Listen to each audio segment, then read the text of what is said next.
ગુજરાતીમાં સીધું અને સરળ રીતે વાત કરીએ તો સૌએ સાથે ચાલવાનો અભિગમ કેળવ્યો એનું આ પરિણામ છે. તમે જોજો ને, જ્યાં પણ બેઠા હશો ને ત્યાં આપણને એવું લાગતું હોય કે હું એટલે ડેરી, એમ એવું દેખાતું, દરેકને દેખાતું હશે. કોઈને પ્રોડક્શનની ટીમને જઈને પૂછો તો કામરાજભાઈથી કરીને નીચેની આખી પ્રોડક્શનની ટીમને પૂછો તો શું કે ડેરી એટલે કોણ? તો ડેરી એટલે તો પ્રોડક્શન. સ્વાભાવિક રીતે એવું જ લાગે, ડેરી એટલે તો જયંતભાઈ શું એમ પ્રોડક્શન કરે એ ડેરી.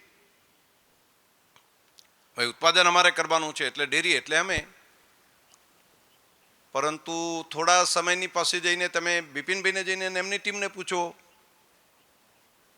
પ્રવીણભાઈને પૂછો, ત્યાંથી જઈને અમૂલભાઈને પૂછો કે તમે શું? તો કે ડેરી એટલે તો અમે. કેમ?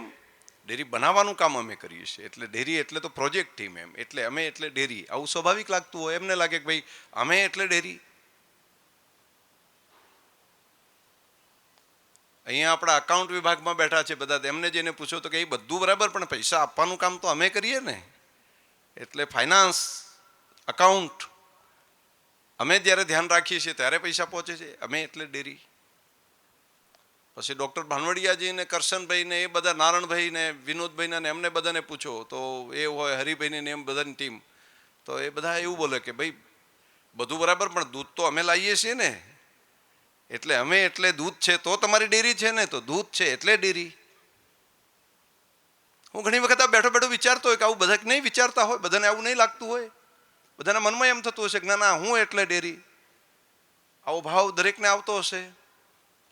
પાછળથી વેટરનરી વિભાગને પૂછો, ડૉક્ટર દેશમુખ કે હરિભાઈ, આખી એમની ટીમ, નકુમ ને બાકી બધા, તો એ વાત એવી કરે કે ભાઈ દૂધ છે તમારું પણ એ તો પશુ છે તો દૂધ છે ને, અને સારવાર અમે આપીએ છીએ તારે થાય ને, સંવર્ધનનું કામ અમે કરીએ છીએ એટલા માટે ડેરી છે ને. તો એ પણ સાચા છે. દૂધની મંડળીને જઈને ચેરમેન મંત્રીને વાત કરો તો એ બધું બરાબર, પણ ગામની દૂધ મંડળી છે એટલા માટે ડેરી છે એ એમ બોલશે. અને પશુપાલકને જઈને પૂછો તો એમ કહે છે કે ભાઈ એ બધું બરાબર, પણ દોનારીઓ તો અમે છીએ એટલા માટે દૂધ છે ને એટલા માટે ડેરી છે. એક જ પેલું દૂધ આપવા વાળી ગાય ને ભેંસ નથી બોલતી.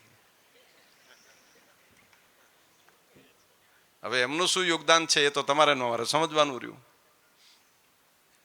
અમારા બોર્ડ ઓફ ડાયરેક્ટરને પૂછો તો એમ કે ભાઈ ડેરીને એટલે કોણ? એમ અમે છીએ, અમે સાહેબો છીએ, અમે પેલા છીએ, અમે નિર્ણય કરીએ છીએ એટલે ડેરી એટલે અમે બધા છીએ. આવું લાગતું હોય. કેમ? અમે બધાની ઉપર છીએ એટલે અમે ડેરી. એમને વળી એવું લાગે કે ભાઈ અમે છીએ એટલે ડેરી છે. સ્વાભાવિક લાગે કે ના લાગે રાઘવભાઈ, હામતલાલ, મુરજીભાઈ, બધાને એવું લાગતું છે કે ભાઈ આપણે છીએ એટલે ડેરી. એમ બોર્ડ ઓફ ડાયરેક્ટરને લાગે કે એવું ડેરી છે. અમારે ચેરમેનને વળી એવું લાગે કે ના ના હું છું એટલે જ ડેરી. એમ ફેડરેશનને મનમાં એવું થતું હોય કે નહીં નહીં ભાઈ આ બધું તમે પ્રોડક્શન તો કરો છો પણ વેચવાનું કામ ને એ બધું તો અમે કરીએ છીએ ને, એટલે અમે છીએ. અમારો નીચે શેક થેલી સવારે વહેલા ઉઠીને સામાન્ય માણસ સુધી પહોંચાડવાનું કામ કરે છે ને, એટલે વેચાય છે. દરેક ઘર સુધી સવારે વહેલા 4 વાગે ઉઠી અને વહેલા પહોંચાડવાનું કામ કરે છે ને, પછી ચા પીવે છે બધા લોકો, એટલે ડેરી છે. હું હજુ ઘણું બધું આમાં કહી શકું એમ છું. બાકી પણ કેટલા બધા પાર્ટ છે. હેલ્પર હશે તો વાત કરશે કે રિયલમાં કામ તો અમે કરીએ છીએ. સુપરવાઇઝર હશે તો એ વાત કરશે કે ભાઈ હું કામ કરું છું, મહેનત તો અમારે બધાય કરવાની થાય છે. ટીમ લીડર હશે કે બાકી તો બધા સાહેબો હુકમ કરે છે, પણ રિયલ ઇમ્પ્લિમેન્ટેશનનું કામ તો મારા ભાગમાં છે, તો હું કામ કરું છું એટલા માટે આ છે. આવું બધાને ફીલ થતું હશે, અને બધાને આવું ફીલ થાય છે એ સાચું છે. દરેકને એક લાગે કે હું એટલે ડેરી છું. આ ભાવ છે ને કલેક્ટિવ બધાનો પ્રોડક્શનનો. હા, તમારું પણ આવે, દાણનું આવે. ભટજીની બેઠા છે એટલે દાણ પણ બનાવીએ તો ખોરાક સારો ને ન્યુટ્રિશનનું પેલું થાય.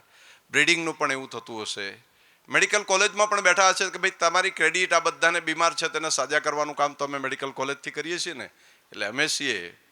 એમાં પછી હોસ્પિટલનો અલગ રોલ, એમાં કોલેજનો, બધાનું કેટલું બધું તંત્ર છે અહીંયા, કેટલા બધા છે. હું કહું કે ડેરી એટલે શું, એક શબ્દમાં કહેવું હોય તો હું એવું કહી શકું કે સાથે મળીને ચાલવાનો વિચાર એટલે ડેરી. સાથે મળીને ચાલવાનો વિચાર એટલે ડેરી.